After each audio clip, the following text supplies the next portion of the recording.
This is a fan-generated show. If you would like to support us, please go to jamieglazoff.com, and also don't forget to subscribe to our YouTube channel. All your support is greatly appreciated. I just got through watching a video by one of my personal heroes, Annie Cyrus. Now, why do I call Annie Cyrus a hero? Well, I did something very unusual this week. I went to see a movie by Clint Eastwood about jihad in Europe called The 1517 to Paris. These were real heroes because these were flawed people with their own problems, but when the time came to be courageous, they moved in the face of fear. Now, before this movie were a lot of previews of movies that are coming to this theater, and I was struck by, although they talk about heroes, these are not real heroes. These are computer graphics heroes. These are artificial people who are superheroes. So those aren't real heroes, but people like Annie Cyrus and the men on the train to Paris were. Now, this was a video in which a man talked about his objections to what Annie had said in a lecture about Sharia. Now, he's not capable of really talking about Islam, so he comes back to talk about Muslims. Muslims he's known and what they said. I know many Muslims and so forth that don't subscribe to anything that you have said. Now, he doesn't know it, but he's displaying his ignorance because he thinks that whatever a Muslim says is Islam. Now, this is very advantageous. Why?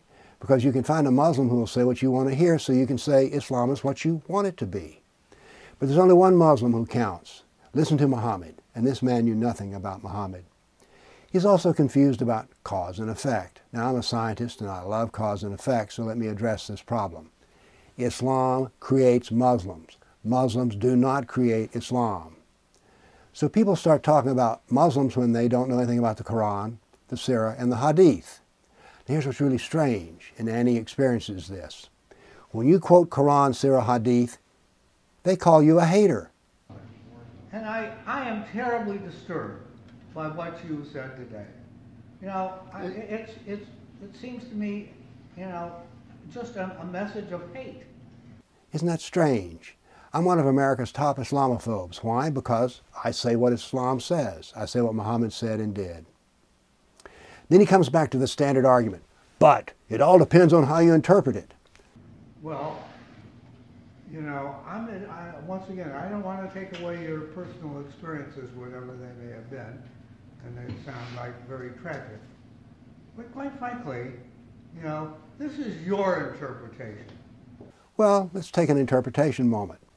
Some men came to Muhammad and wound up converting to Islam and then leaving Islam and stealing his camels.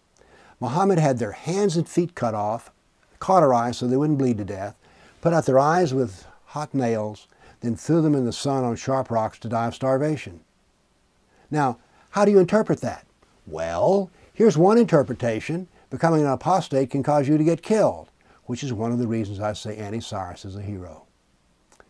Then our man, the opponent of Annie, says, well, what about this bad stuff in the Bible too? Well, this is a standard riff, comparative religion.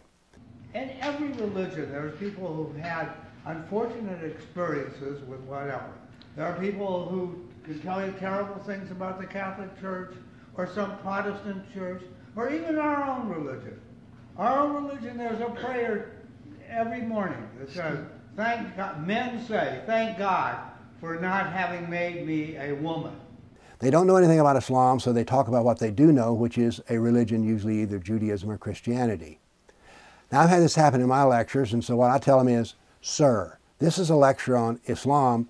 You want the lecture on comparative religion, it's down the hall to the right. So what these people are doing is they don't know anything about Islam, so they talk about what they do know. And they wind up waving and saying, oh, well, all religions are bad. But then they pull out their ace in the hole. They know a verse of the Quran, and so they quote it. But in the Quran, doesn't it also say that Christians and Jews are people of the book? No. And should be respected? No, it doesn't actually.